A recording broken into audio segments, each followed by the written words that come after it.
Pronto, então vamos elevar o nosso pensamento a Deus nesse instante, fazer a nossa prece e pedir aos benfeitores espirituais que nos abençoe, que escute o nosso mundo íntimo, que abençoe as nossas ânsias, as nossas carências, as nossas dificuldades de entendimento, para quem sabe, Senhor, possamos, através do estudo, do entendimento da mecânica da mediunidade, alcançar um nível maior de conexão com os bons espíritos, sabendo também utilizar estes conceitos e estes ensinos para um despertamento do nosso mundo íntimo, das nossas condições ainda tão pequenas, tão inferiores, que não nos fazem crescer. Permita, Senhor Jesus, que nesta noite, que neste estudo, nós possamos alcançar um estado maior de entendimento e de tranquilidade. Que nosso Senhor nos abençoe a todos e continue conosco hoje, agora e sempre. Que assim seja, graças a Deus. Então, semana passada parece que houve um probleminha no link, né? Algumas pessoas não conseguiram conectar, a gente teve também problema com a oscilação da própria internet, variou muito durante o estudo. Acredito que hoje nós não vamos ter problemas. Nós terminamos a semana passada, ainda no capítulo 3, né, que já está encerrando essa parte um pouco mais científica, para a gente passar com a parte de melhor aplicação de tudo isso que nós estamos estudando, que nós estamos tentando aprender juntos, porque todos esses conceitos que estão sendo colocados, lá na frente eles vão simplificar a partir do momento que a gente vá entendendo a aplicação do conceito dentro do campo e do exercício da mediunidade. Então, na semana passada, a gente parou justamente naquele ponto aonde o físico francês Louis de Broglie, ele faz uma controvérsia, uma contradição, dizendo: se a luz, que todo mundo estudou e acreditou ser uma onda eletromagnética, ela se comporta como partícula, por que que a partícula também não pode se comportar como onda? Então ele faz, né, aquele papel do advogado do diabo. Se existe um lado, por que que não existe o outro? Se a onda, ela pode se comportar como partícula e já estava comprovada a partir do momento que aquele feixe de ondas, ele, de certa forma, influenciava a própria poeira, né? Ele arqueava a poeira com a sua projeção. Então, se ela, que era uma onda, comporta-se como partícula, por que então a partícula não pode se comportar como ondas? Ele deixa no ar essa ideia para que fosse discutida, para que os cientistas da época pudessem amadurecer o entendimento. E eles, a princípio, né, eles se sentiram, não se sentiam dispostos a concordar, alegando que a teoria se mostrava incompatível com o fenômeno da difração, porque a difração era uma característica apenas da onda. E pediam que o sábio francês eles fizesse ver a difração dos elétrons, uma vez que não admitiam a existência de corpúsculos desfrutando propriedades de onda, que, a seu ver, eram exclusivamente ondas.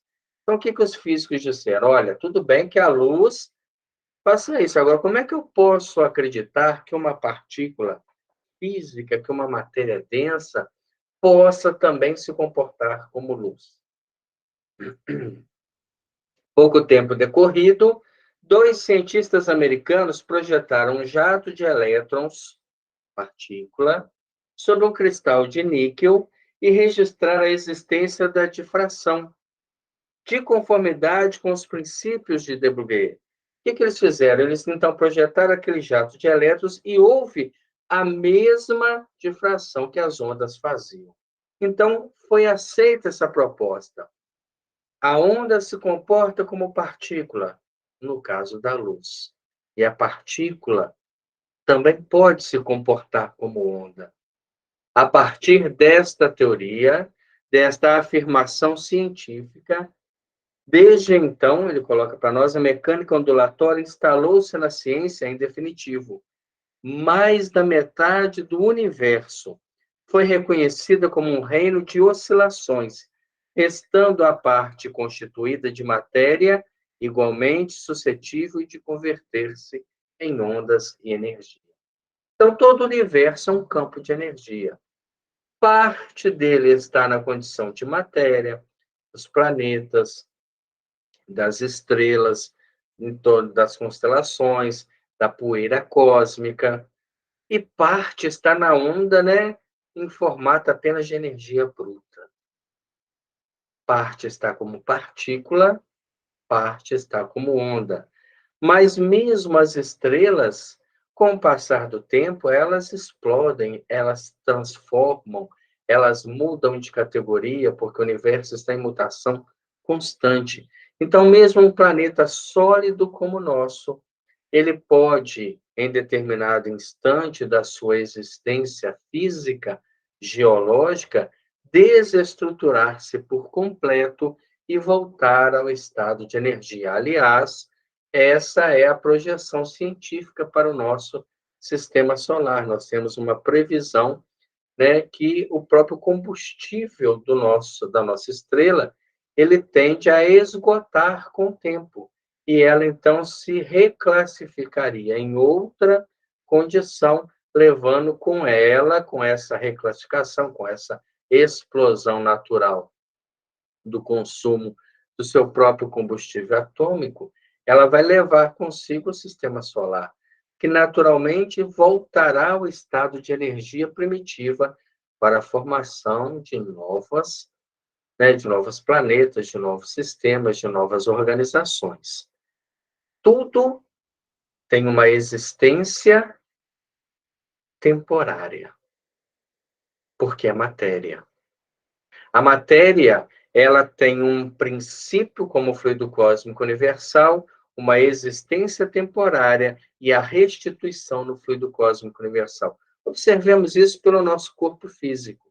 Ele é gerado dentro de um outro corpo, com as condições orgânicas, químicas e biológicas, ele se forma, ele tem um tempo de durabilidade, que por mais que a gente tente estender, chega um ponto que há decrepitude, que há o enfraquecimento dos tecidos, e ele perde as condições de sustentar a vida espiritual que habitava nele. O espírito regride, este não tem nenhum tipo de fim previsto, até porque ele tem a imortalidade pela frente, mas a matéria em si degenera. E a gente vai, né, faz o sepultamento ou a cremação hoje em dia começa, né, a ficar mais próximo da nossa realidade e transforma aquela construção biológica numa outra forma, seja o pó, seja a decomposição do próprio corpo físico. Aquela matéria teve um tempo de vida, e nesse tempo de vida, ela teve uma utilidade, a utilidade que nós demos para ela. Naturalmente, quando regressarmos à vida kármica, à vida física, nós precisaremos de um novo corpo físico, de uma nova estrutura para uma nova experiência. E assim como é conosco, na nossa pequenez, é também no macrocosmo. O homem passou a compreender, perdão, enfim, que a matéria é simples vestimenta das forças que o servem nas múltiplas faixas da natureza, e que todos os domínios da substância palpável podem ser plenamente analisados e explicados em linguagem matemática, embora o plano das causas continue para ele indevassado, tanto quanto para nós, as criaturas terrestres, temporariamente apartadas da vida física. Então, o que André Luiz fala? Olha, isso é a explicação daquilo que nós temos, mas a causalidade, por que Deus escolheu este método, este sistema, Nós não temos como entrar. Eu não tenho essa informação para passar. Simplesmente ele definiu que seria dessa forma. Talvez quando nós estivermos nas condições de ver e entender Deus, está no livro dos Espíritos, é uma questão filosófica, porque é uma proposta, nós então vamos conseguir entender o porquê de tudo isso, o porquê dessa causalidade, dessa vida temporária que a matéria precisa de aglutinação e desaglutinação. E encerrando essa parte mais científica, né, o último item para nós, campo de Einstein.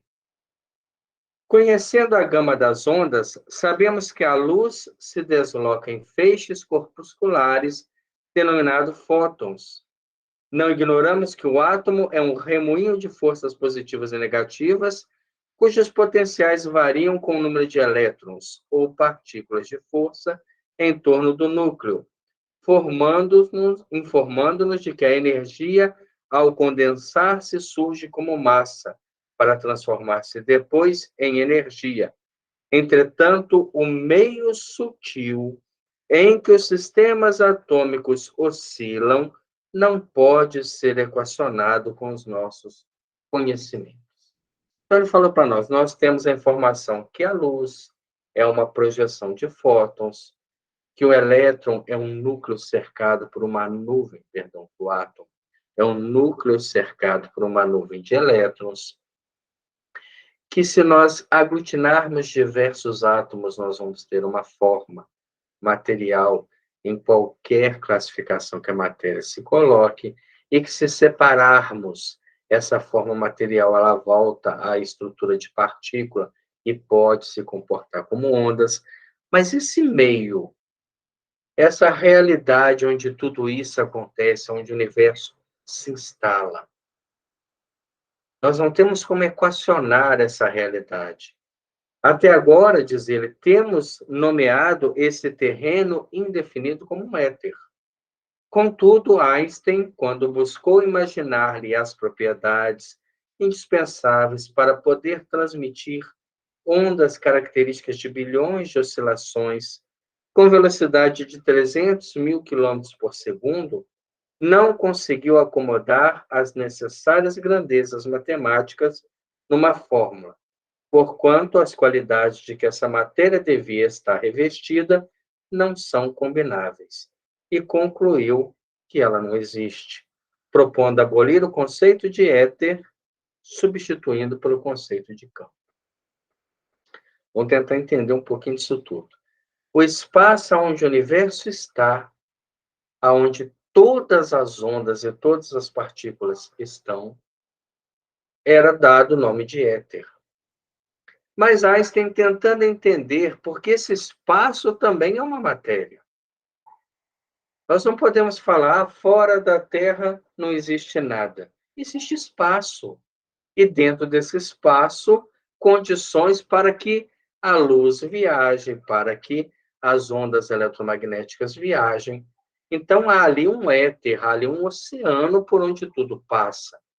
E ele não conseguiu, matematicamente falando, ele não conseguiu equacionar a estrutura dessa matéria como éter. Então, ele criou esse conceito de campo. Mas esse campo, né, desse modo, passou a designar um espaço dominado pela influência de uma partícula de massa. Aí, né, André Luiz vai tentar explicar isso para nós de uma forma metafórica. Ele diz para nós: para guardarmos uma ideia do princípio estabelecido, imaginemos uma chama em atividade. Nós temos lá um quarto escuro, e esse quarto escuro, ele é o nosso campo. Então, aqui está o quarto, e lá no meio do quarto, nós temos uma vela acesa. Nós temos o quarto, que é um campo, e no meio dele, uma vela acesa. A zona por ela iluminada é o campo peculiar. Então, aonde essa chama traz claridade, é o campo de ação desta partícula.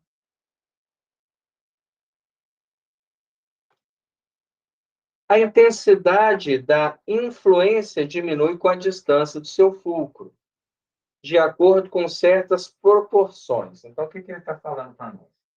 Se nós, ao invés de estarmos num quarto fechado, estivermos num cômodo aberto, à medida que nós formos distanciando desse fogo, dessa chama, a claridade vai diminuir. Então, se eu tiver a uma determinada distância, a claridade que eu tenho aqui é uma, e aqui vai ser metade dela, mais para frente vai ser um quarto, e aí em proporções matemáticas à medida que eu afasto do centro gerador da luz.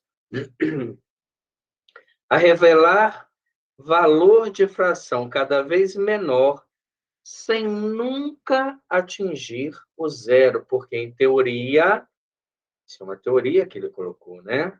O campo ou região de influência alcançará o infinito. Então, por exemplo, vamos pegar um outro modelo aqui, um outro exemplo. Nós temos o nosso Sol, que, na verdade, é uma estrela. E essa estrela, né, ela tem a sua dimensão, e nós estamos a 150 milhões de quilômetros dela. Mas mesmo a essa distância, nós recebemos a energia térmica dela, a energia eletromagnética dela. Então, a essa distância, nós temos uma variação de temperatura, que varia dos polos ao Equador.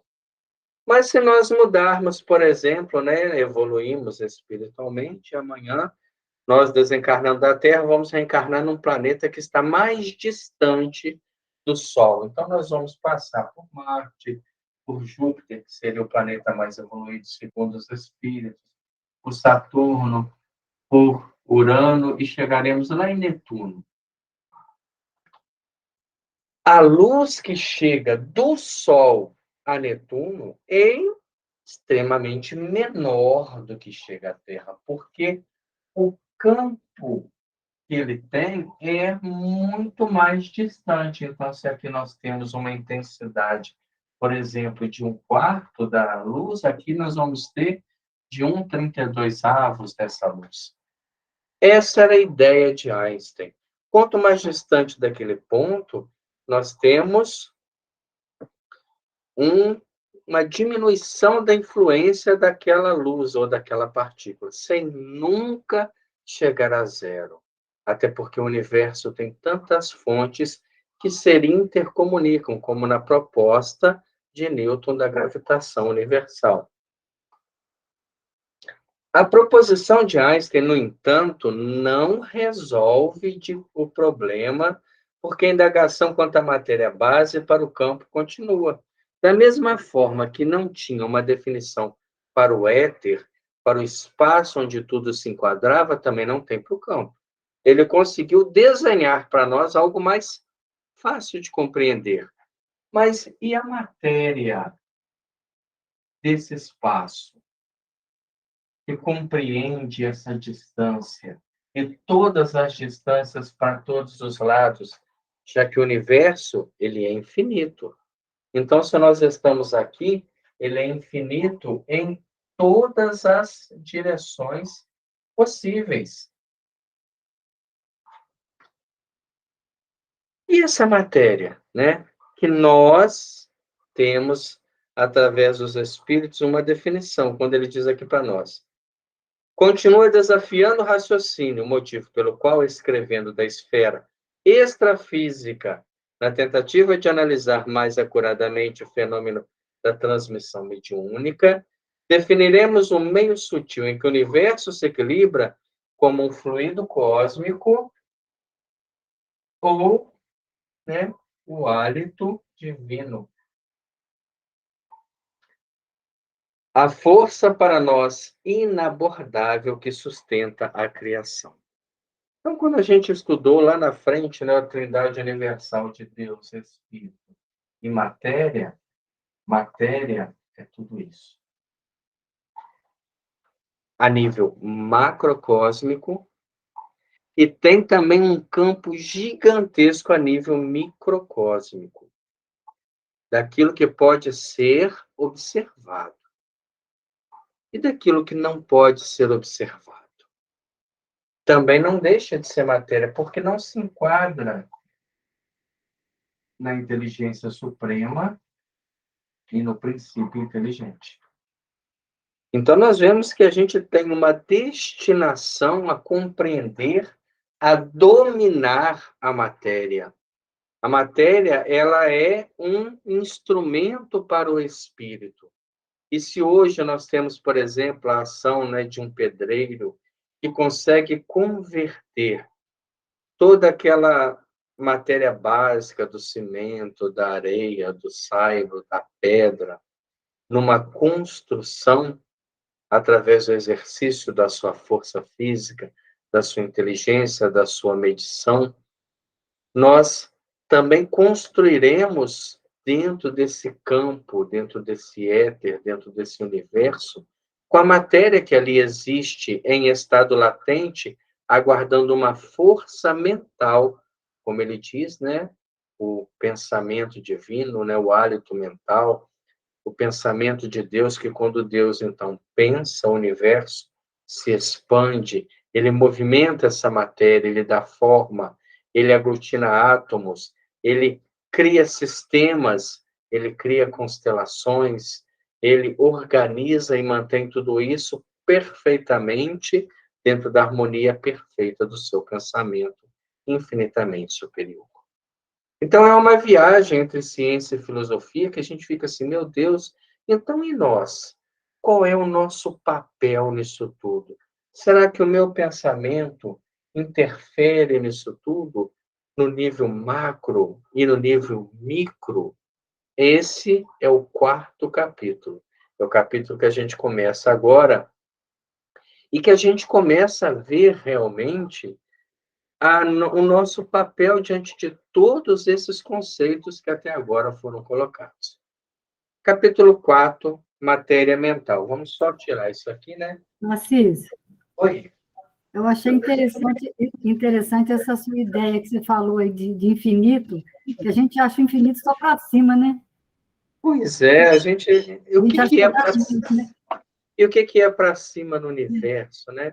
Será que para cima, para baixo, para os lados, para todas as regiões ele é, e é muito difícil conceber isso.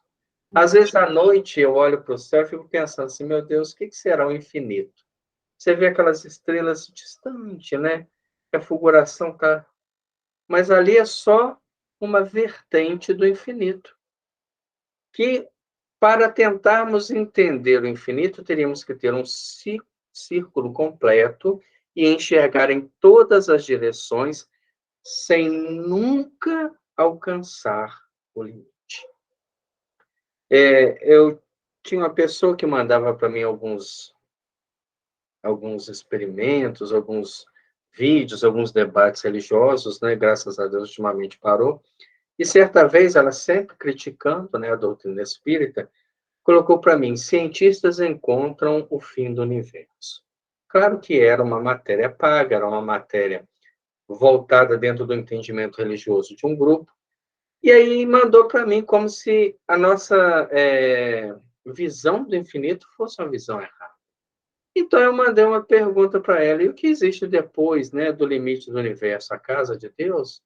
Né, o que, que tem depois? Se tem um limite, e depois? O que, que é o nada? O nada é inconcebível. Você pode pegar, por exemplo, uma mesa, tirar tudo de cima dela, e vai falar assim: não tem nada em cima dessa mesa. Não, tem o campo, o espaço, como a gente queira definir. Tem uma vida microscópica que eu não enxergo. Tem gases atmosféricos que preenchem esse espaço. Tem a luz que pode estar passando por cima dela, a claridade. Então, tem muita matéria em cima da mesa. Não tem a matéria que me atrapalhe, que me obstacularize. Mas tem matéria. Então, eu não consigo conceber o nada. Não existe nada depois da vida. Então, o que é o nada? Tenta entender, tenta entrar com o pensamento nesse conceito. Você vê que é algo surreal, que não existe, que não tem como ser definido. E por não existir o nada, existe o tudo. Então, todo o universo infinito está totalmente preenchido por ondas, matéria que a gente não percebe. A nossa percepção do universo, com todas, né, as nossas tecnologias hoje, com os telescópios fazendo cada vez mais visões radiografadas em raio-x, em infravermelho, nós temos uma percepção extremamente pequena da matéria visível. Então, daí você tem ideia do que é o infinito. É o estudo do Livro dos Espíritos, da primeira parte, né? Quando a gente vai tentar entender o que é o infinito. É algo que a gente não consegue conceber. Pensamento limitado, inteligência relativa, não tem como compreender de imediato a inteligência absoluta. Mas, dando sequência, né? Matéria mental. O próprio título do capítulo fala para nós. Qual seria a matéria mental? Então, vamos pensar. O que é o pensamento? Ele não é uma abstração. Porque, por exemplo, um pensamento que eu tenho, ele pode ser uma premonição. Hoje em dia, a psicologia estuda o déjà vu, uma percepção, um sonho daquilo que vai acontecer. Um pensamento é algo real. Eu consigo pensar em alguma coisa e dar esta alguma coisa que eu estou pensando movimento, vida, existência, cor, cheiro, sabor. Se nós pensarmos, por exemplo, num limão, né, aqueles limão bonito, limão mexerica, e a gente cortando aquele limão lentamente, sentindo a acidez daquele limão, sentindo o cheiro dele, algumas pessoas têm reação orgânica, começam a salivar só de pensar, porque a mente não consegue diferenciar se aquilo foi uma experiência real ou se foi uma criação mental. Então, esse pensamento é algo. E se no universo só existe três princípios, que é Deus, Espírito e matéria, aonde que esse pensamento vai entrar? Nosso pensamento não é Deus. E nem é um espírito, porque ele tem uma vida temporária. O nosso pensamento só existe enquanto a gente o sustenta. Por exemplo, vamos pensar num passeio pela praia. Cada um de nós vai imaginar uma praia que conhece, que gosta, que já teve, né, já visitou, que tem uma boa experiência de lá. Enquanto eu pensar nesse passeio, caminhando pela areia fofa, o mar vindo frio e banhando os meus pés, esse pensamento existe. Quando eu parar de pensar nele, pensar em outra coisa, vamos pensar agora numa viagem que fizemos a uma região do interior, a uma plantação, a um lugar, né, um pomar, aquele pensamento da praia não existe mais. Aquela energia que sustentou toda aquela criação, ela se desestrutura, desestabiliza e vai para outra construção mental. Porque o nosso pensamento ele é fragmentado ainda. A gente vai fazer uma meditação, e a meditação nós vamos colocar o nosso pensamento para onde? O nosso pensamento em um foco. Então, enquanto nós estivermos num foco, este pensamento ele vai estar numa determinada frequência. Por isso que a obsessão é um pensamento contínuo. O espírito obsessor, ele começa a induzir a mente a pensar sempre no mesmo ponto, para estabelecer uma conexão através da frequência. Os mentores espirituais que vão trabalhar conosco no trabalho mediúnico precisam de uma frequência de pensamento estável. Aí eu vou para a reunião mediúnica e começo, né? Vamos concentrar. Concentrar é tirar do todo para um único ponto. É tentar trazer aquele pensamento que fica pensando na reunião, no trabalho, naquele que está na frente, se está chovendo lá fora, se não está, se vai chegar em casa, vai encontrar a janta pronta, se não vai, mas focar num ponto dentro de uma linha de frequência que o espírito protetor também consiga entrar para ver troca de matéria mental, de energia eletromagnética. Então, tentando entender um pouco o pensamento, é que nós vamos entrar neste capítulo, quando ele fala para nós: pensamento do Criador. Então, Deus também pensa. Assim os Espíritos nos ensinam. Porque de que forma que ele cria? Nós não temos mais aquela visão de Deus, né? Aquele Deus pintado por Michelangelo, que está lá no teto da Capela Sistina, daquele homem velho que está esticando a mão para que um ser humano normal o alcance. Nós temos Deus como uma inteligência suprema. E se a inteligência é um atributo de um ser que se expande pelos seus conceitos, pelas suas obras, pelo seu pensamento. Pensamento do Criador. Começa a falar para nós André Luiz. Identificando o fluido cósmico, ou fluido cósmico universal, ou o hálito divino por base, por matéria-prima, mantenedora de todas as associações da forma nos domínios inumeráveis do cosmos. Então, o que ele fala para nós? O fluido cósmico universal, ou fluido cósmico, ou o hálito divino, ele é, na verdade, a matéria básica de todas as formações. Da matéria que nós enxergamos, da matéria que nós não enxergamos, da matéria que está na condição de partícula, da matéria que está na condição de ondas. Tudo é variação desse fluido cósmico. E a gente vai falar assim, mas como é que ele pode ser tão versátil? Infinitamente versátil, porque ele foi criado por Deus. Ele não foi criado por nós.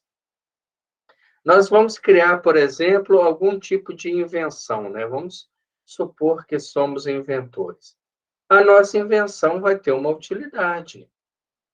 Quantos inventores passaram pela Terra e deixaram um rastro de inteligência? E nós chamamos eles de homens de gênio, né?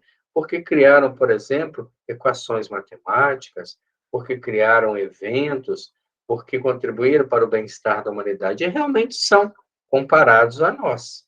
O que nós criamos? Confusão, discussão, indiferença, problema familiar, porque a nossa mente ainda está focada nisso, né? Na ingratidão, na indiferença, na insatisfação, na depressão. Quando nós mudarmos o foco, naturalmente, a nossa aura criadora vai alcançar outros objetivos. Mas a mente criadora perfeita vai criar o quê? A perfeição. Você não espera de Leonardo da Vinci uma criação sem a expressão da sua inteligência. Tudo aquilo que ele colocou o seu nome tinha a sua identidade como gênio, assim como Newton, assim como Einstein, assim como Tesla e vários outros que contribuíram para o desenvolvimento de tudo aquilo que nós temos. Temos o hálito divino, o fluido cósmico universal, por base mantenedora de todas as associações da forma, nos domínios inumeráveis do cosmos, do qual conhecemos o elétron como um dos corpúsculos base, nas organizações e oscilações da matéria, interpretaremos o universo como um todo de forças dinâmicas, expressando o pensamento do Criador. Então, aqui ele dá outra informação interessante para nós. E o elétron, o elétron, que é uma partícula atômica, ele está em todas as construções. Por quê? Porque ele faz as ligações, ele sai, ele faz salto, ele gera energia, assim como o núcleo atômico, e em todas as construções do universo. Quando Deus cria, há uma manifestação atômica. Olha que interessante isso. Jesus criou o planeta Terra, né? Está escrito lá na Gênesis que ele recebeu uma massa solar que se desprendeu da nossa estrela, que afastou 150 milhões de quilômetros para entrar dentro de um campo de ação, aonde ela tem os seus movimentos de rotação, de translação, de precessão. E nesses movimentos, ela foi se emoldurando naquilo que nós temos hoje, dentro de forças telúricas, dentro de forças ciclópicas, seguindo um pensamento daquele que a gerencia, daquele que a governa. Então, se o nosso planeta tem 4,5 bilhões de anos, que é uma estimativa, o nosso governador espiritual, a essa altura, já tinha condições de fazer isso. Então, quando ele veio aqui há 2.000 anos atrás para ser modelo e guia, ali ele exprime apenas algo que nós poderíamos compreender. Mas ele já era, desde a formação do planeta, um espírito com essa capacidade de pegar aquela massa informe e modelar mentalmente, com o influxo do seu pensamento, para que os átomos criassem estruturas minerais, estruturas vegetais, estruturas orgânicas, que fossem gerando células, que fossem gerando corpos, que esses corpos fossem aperfeiçoando, para que lá na frente surgissem os hominídeos, e para que esses hominídeos dessem sequência a todo um processo evolutivo do qual nós hoje fazemos parte. Esse é Jesus. Porque o Criador, ele não faz isso com uma unidade, né, da própria sociedade do universo, ele faz isso com o universo inteiro. Então, o pensamento de Deus expande o universo, cria galáxias, colide galáxias na formação de uma terceira, como nós, cientificamente, estamos caminhando para colidir com a galáxia de Andrômeda nos bilhões de anos futuros, formando uma terceira entre Via Láctea e ela. Isso dentro daquilo que nós tentamos perceber, fora as teorias do multiverso, os desdobramentos da matéria em matéria quintessenciada. Por exemplo, nós temos na própria Terra um universo não visível, daquilo que foge à nossa percepção visual, por exemplo, o universo do mundo espiritual, onde nós temos campos elevados e campos inferiores. E mesmo ali o pensamento do Cristo coordena, comanda, ele sente o pensamento de cada ser que se aloca de acordo com a frequência do seu pensamento. Então nós vemos, Deus pensa, cria o universo. Nosso Senhor Jesus Cristo governa o nosso planeta, e talvez outro, como algumas teorias de alguns livros afirmem. Mas e nós? O que nós governamos? Nós governamos um universo celular do nosso corpo. Nós governamos um multiverso atômico que forma o corpo físico e o corpo perispiritual. Então, a nossa mente já governa universos. Por isso que nós somos um princípio inteligente. Nós herdamos esta capacidade cocriativa do nosso Pai Celestial. Só que ele governa dimensões infinitamente maiores por quanto à sua condição. Nós governamos condições infinitamente menores de acordo com nossas capacidades. Mas se nós pegarmos um intermediário entre nós e o Criador, que é o modelo que temos, e segundo o Livro dos Espíritos, o único modelo que nós temos é Jesus. Jesus era alguém diferenciado. Portanto, se atribui a ele milagres. Mas quando estudamos o Livro dos Médiuns, capítulo 2, nós vamos ver que milagres não existem. Não há nada que seja maravilhoso, seja um milagre sobrenatural. Existem leis que nós desconhecemos e que ele as domina e mentalmente agia. Por isso curava, por isso transformava, multiplicava, por isso falava de tom baixo e alcançava diversas almas, projetava o psiquismo, tinha todos os dons anímicos, que nós vamos estudar ainda nessa obra, desenvolvido no mais puro, no mais ápice de todos os sentimentos. Então, ele conversava diretamente com o Criador. Não tinha intermediários.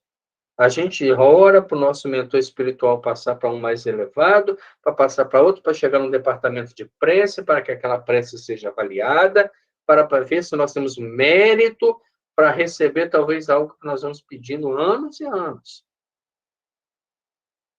Essa burocracia evolutiva, ele dispensava. Ele tinha autonomia de ação. E só se consegue isso com autoridade moral. Então, daí nós entendemos que a mente, ela está governando algo, ela tem o seu campo, como o campo de Einstein.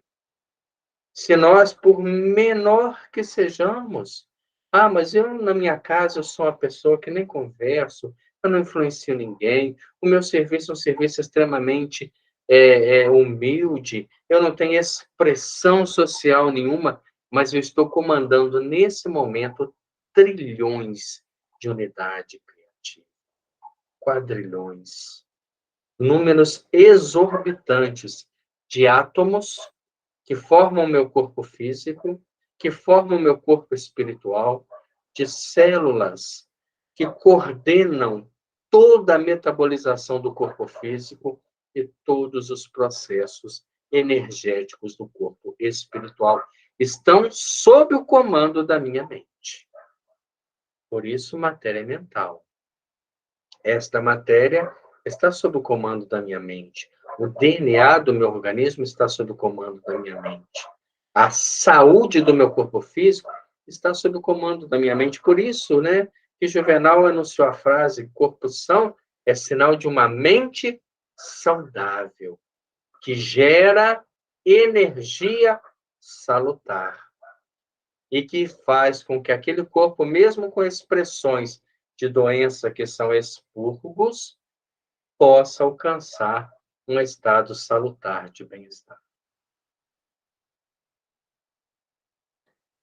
E superando-lhes as grandezas indevassável, encontraremos a matéria mental que nos é própria, em agitação constante, plasmando as criações temporárias adstritas às nossas necessidades de progresso. Então, tirando o abismo infinito que nos separa ainda do pensamento do Criador e até mesmo de nosso Senhor, nós temos um campo de ação. As pessoas que estão, porventura, em condição de influenciar outra, por exemplo, o patrão de um grupo de funcionários. Ele é uma mente que coordena reflexões em outras mentes. E talvez por ações que não geram respeito e sim autoritarismo, ele está fazendo com que aquelas mentes comandadas por ele possam refletir energias desconexas que também são direcionadas a ele.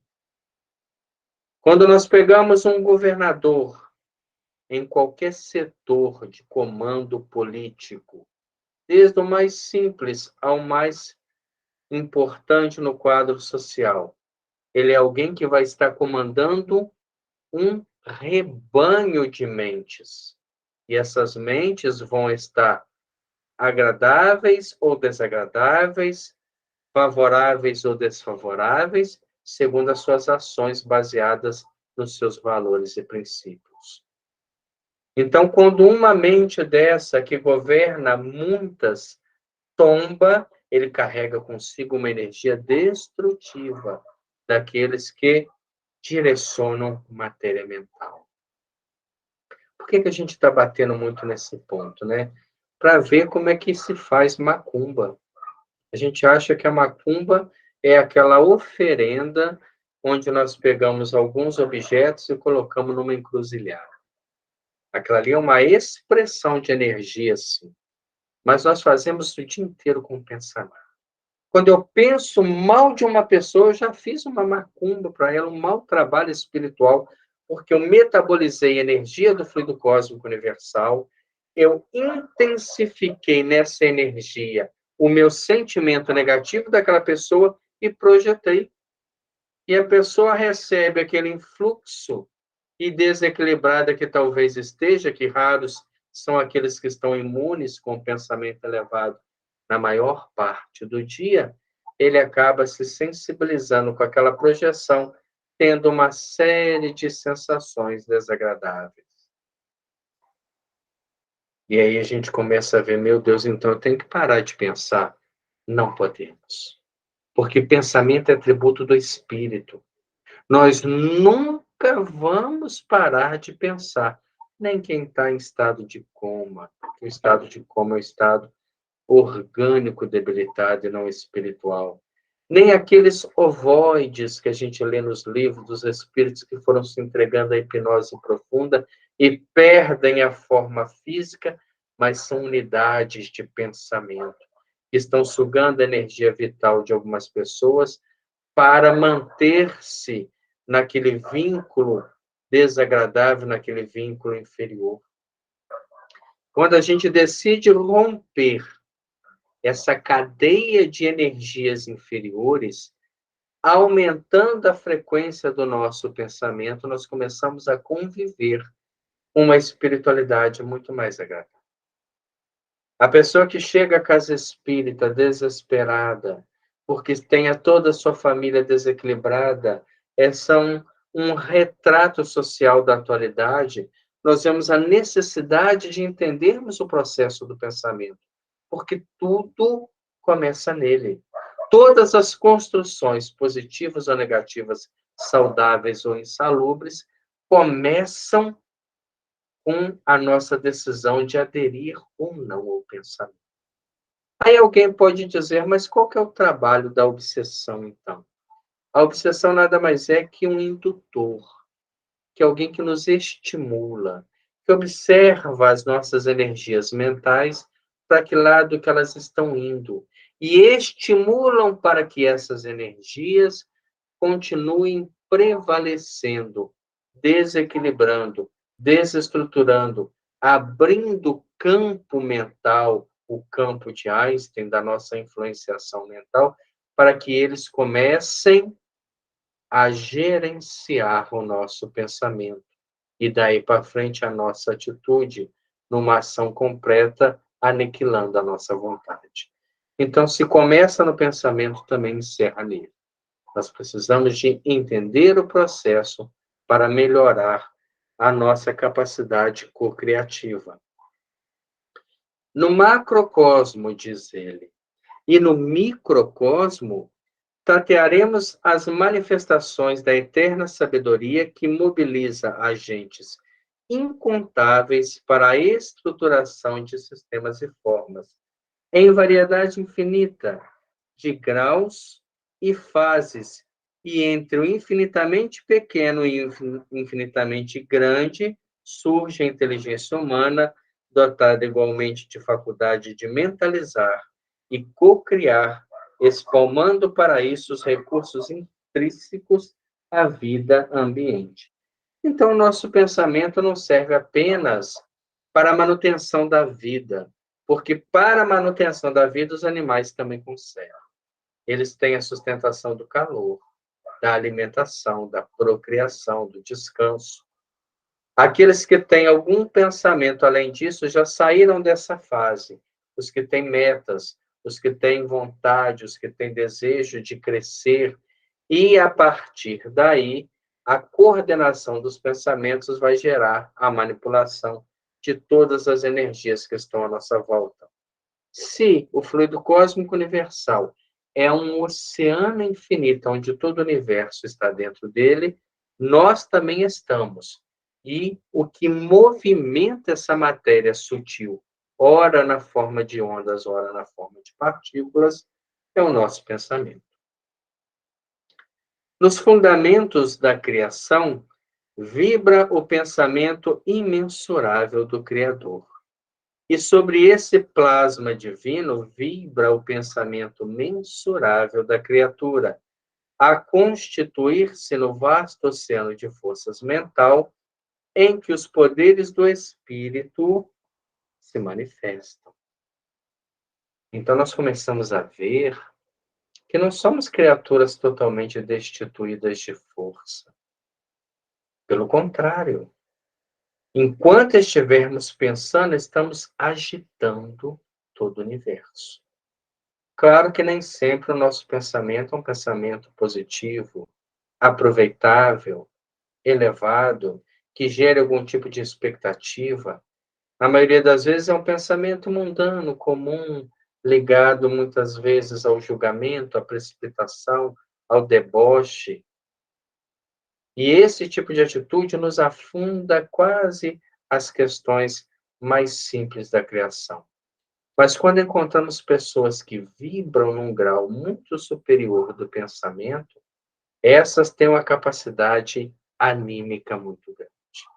Se nós temos, por exemplo, em Chico Xavier, a expressão máxima da mediunidade bem realizada, bem executada, bem direcionada, nós temos nele os graus anímicos mais elevados da clarividência, da clareaudiência, da projeção do psiquismo, do desdobramento.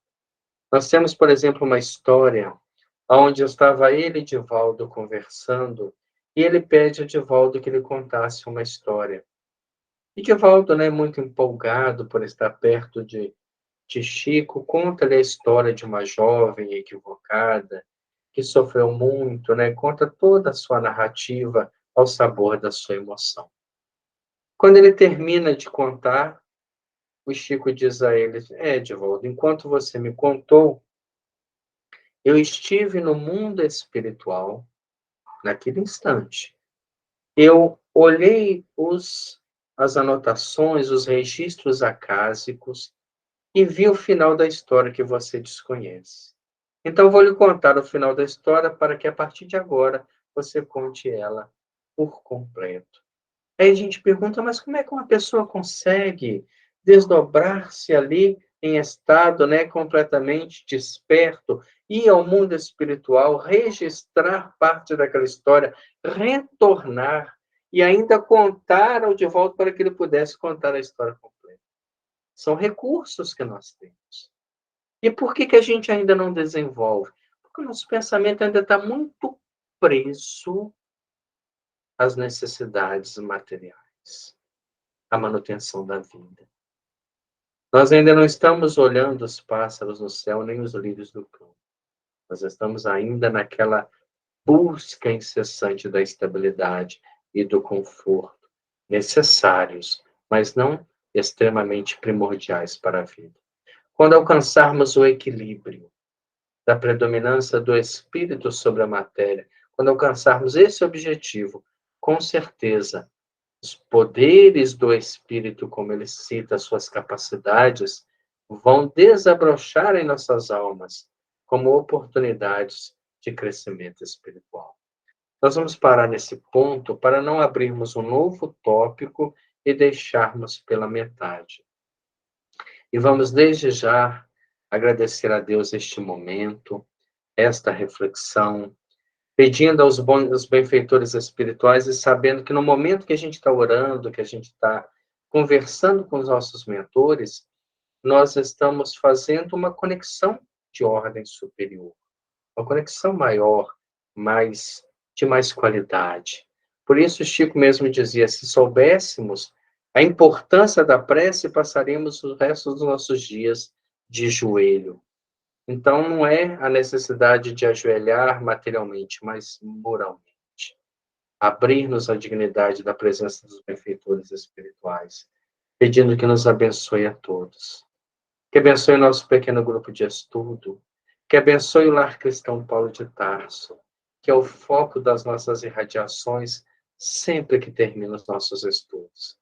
Que possamos, desde já, direcionar esta energia de forma saudável, de forma positiva.